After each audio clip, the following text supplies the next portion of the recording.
എൻ്റെ വീട്ടിലെ dragon fruit 2 കൊല്ലമായിട്ട് നട്ടിട്ട് 2 കൊല്ലത്തിൽ കൂടുതലായി. ഇപ്പോൾ മുട്ടൊക്കെ ഇട്ടിട്ടുണ്ട്, മുട്ടിട്ടിട്ടുണ്ട്. അത് കുറേ എണ്ണം കൊഴിഞ്ഞു പോയി. എല്ലാം തന്നെ പിടിച്ചോളണമെന്നില്ല. അതിൽ ചിലത് നല്ല പഴുത്തിട്ടുണ്ട്. ഡ്രാഗൺ ഫ്രൂട്ട് പഴുത്ത് നന്നായി പഴുത്തിട്ടുണ്ട്. ഇന്ന് വൈകുന്നേരം പൊട്ടിക്കണം. 2 വിളവെടുപ്പായിട്ടുള്ളൂ. മുകളിൽ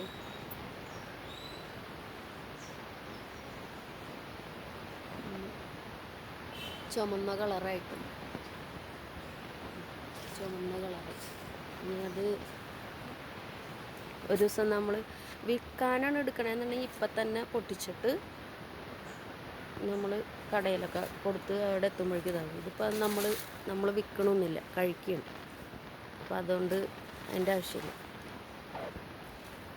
നല്ലോണം പഴുത്തതിന് ശേഷം എന്തായാലും ഇന്ന് വൈകുന്നേരം പൊട്ടിക്കണം, ഇല്ലെങ്കിൽ ഉറയിട്ട് വയ്ക്കണം. ഈ കിളി എന്തെങ്കിലും വവ്വാലോ വല്ലതൊക്കെ തൊടും. അതുകൊണ്ട്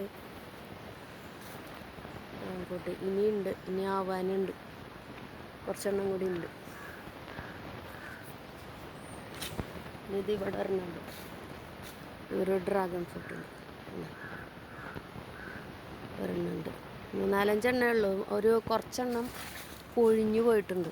കുറച്ചെണ്ണം കൊഴിഞ്ഞു പോയെന്ന് വെച്ചാൽ പെട്ടെന്ന് എന്തോ സാധാരണ ഇത് മഴ സീസണിലാണ് ഇത് ഉണ്ടായി തുടങ്ങുന്നത്. എനിക്ക് കറക്റ്റായിട്ട് മെയ് ആണോ ജൂൺ ആണോ എന്നൊന്നും അറിയില്ല. മഴ പെയ്തതിന് ശേഷം ഉണ്ടാവാറുണ്ട്, പൂക്കണുണ്ട്. പക്ഷേ പിടിച്ചതിപ്പോൾ ആദ്യമായിട്ടുണ്ട്. ഇതിപ്പോൾ കുറച്ചെണ്ണം പോയിട്ടുണ്ട്. കുറച്ചെണ്ണം പോയി. ഇനിയിപ്പോൾ അത് ഇവിടെയൊക്കെ വന്നു തുടങ്ങിയിട്ടുണ്ട്. ചെറിയ പൂവുകളുണ്ട്. ഇതുണ്ട്, ഇതാണ് വളരെ ചെറുതാണ്. പക്ഷെ അത് കുറച്ച് കഴിയുമ്പോൾ പെട്ടെന്ന് വലുതാവും കേട്ടോ. ഇന്നിപ്പോൾ വന്ന് നോക്കി, അത് കഴിഞ്ഞ് 2 ദിവസം കഴിയുമ്പോഴേക്കും അത് വലുതാവണുണ്ട്. അങ്ങനെ വലുതാവും. അതാണത്.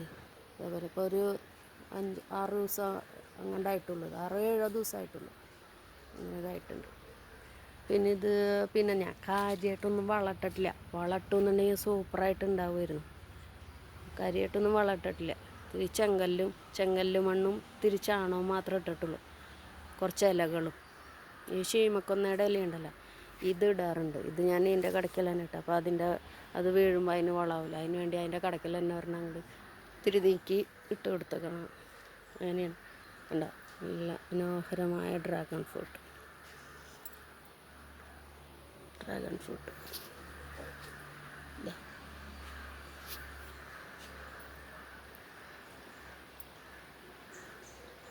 ശരിക്കും കാണുന്നില്ല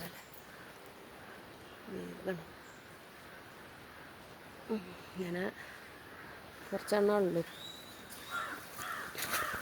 പിന്നെ കുറച്ച് വെണ്ടയുണ്ട്. വെണ്ട ലേഡീസ് ഫിംഗർ വെണ്ട നല്ല അടിപൊളിയായിട്ട്. ഇതെന്തായാലും ഒരു 3 ദിവസം കൂടുമ്പോൾ കിട്ടുന്നുണ്ട് വെണ്ടക്കായ. വെണ്ടയുടെ പൂവ്. വെണ്ടയുടെ പൂവ് കാണാത്തവരുണ്ടെങ്കിൽ കണ്ടോളി. നല്ല ഭംഗിയാണ്, മഞ്ഞ കളറിൽ. ഇത് കുറേ വെണ്ട ഉണ്ടായി നിൽക്കണതാണ്, നല്ല ഭംഗിയാണ്. ഇതൊരു 15, 16, 17 എണ്ണം നട്ടിട്ടാണ് ഈ 5 എണ്ണം ഉണ്ടായിരിക്കുന്നത്.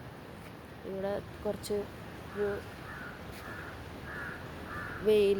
വെയിലിൻ്റെ അല്ല, ചെറുതായിട്ടിങ്ങനെ മഴ പെയ്യുമ്പോൾ വെള്ളം കയറുന്ന സ്ഥലമാണ്. അത് കാരണം കുറച്ചൊക്കെ അങ്ങോട്ട് ചീഞ്ഞും ഇതായിപ്പോവും.